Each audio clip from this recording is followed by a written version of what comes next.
The head of the World Tennis Association says he finds it hard to believe that an email released by Chinese state media and attributed to the tennis star Peng Shuai is authentic.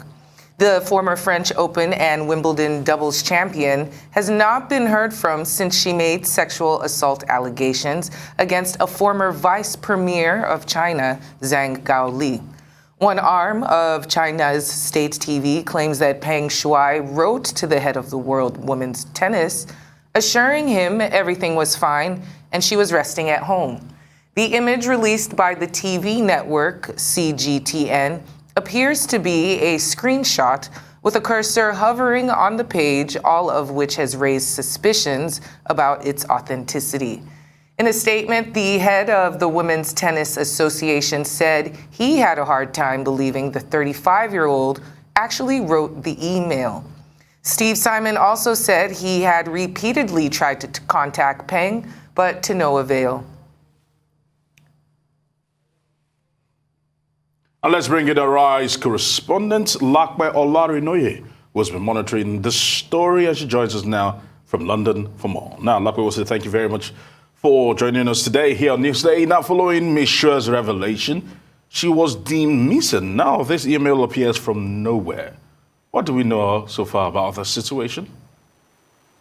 Hi, good afternoon to you both. Well, when this story came about, it was quite shocking because a popular tennis player in China has come out to say that the former vice president was allegedly sexually assaulted her.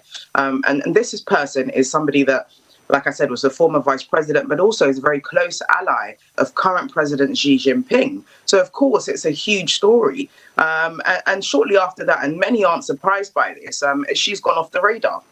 Nobody's heard from her. She's deemed as missing, right? And now, a couple of days later, when the WTA has raised the alarm, as well as other popular players in the sport of tennis have also raised the alarm about their concerns about her whereabouts, then we get this email, which seems as though it's a form of censorship.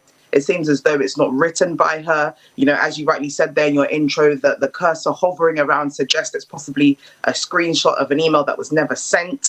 So there are a lot of allegations and concerns around the authenticity of this email and whether or not actually Ms. Shuai actually sent the email. And what it does actually, Aaron, is that it raises even more of an alarm about her whereabouts. Is she truly at her home resting? Is she really safe and sound?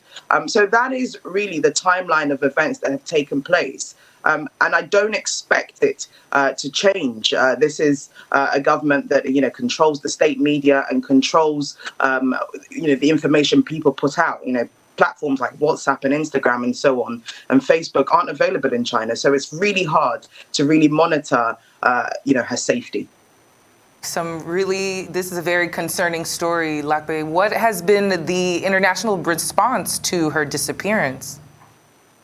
Well, other than the WTA's, alarm that we read earlier there, we also have heard from other popular tennis players, such as Naomi Osaka, who's also from within that Eastern Asian region. She's, half Japanese, and she's also raised the alarm about the safety of her colleague and co-sport player.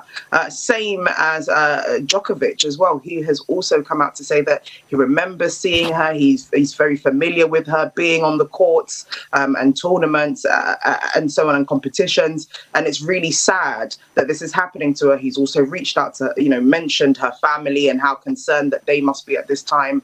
So very, very popular players have spoken openly about it, including, of course, the WTA, which is the main body for tennis. So there have been very key members of that tennis world that have come out to raise that alarm. Whether or not that will increase the intensity to, deliver her or bring her out from wherever she may be by the Chinese government is a whole completely different conversation.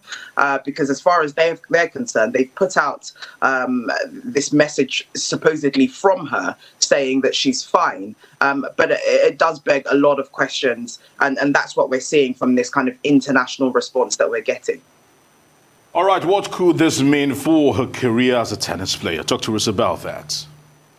Well, there's two ways you could look at it. You could look at it from the international kind of lens, whereby if she is found and she's, spoken to physically, there could be a situation where she's taken away from China and is playing internationally outside of China. But of course, that would question which nationality she would be playing for and that kind of thing. But if she does remain in China, I don't know. There could be a conversation between herself and the Chinese government. This could completely, level her career. It's still very up in the air at the moment, but there are different avenues that her career could take. I think the most important thing now, though, is, Aaron, that she is spoken to physically and heard from safe and sound. And nobody, even in China, should feel the need that their true feelings or whatever could have happened has to be censored. This is why we have justice systems whereby, you're proven guilty, you're innocent until proven guilty. But there doesn't seem to be that happening at the moment in the case of Miss Shuai. Well, we sincerely hope that she is alive and okay and well. Thank you so much for the update, Lape Olarinoye.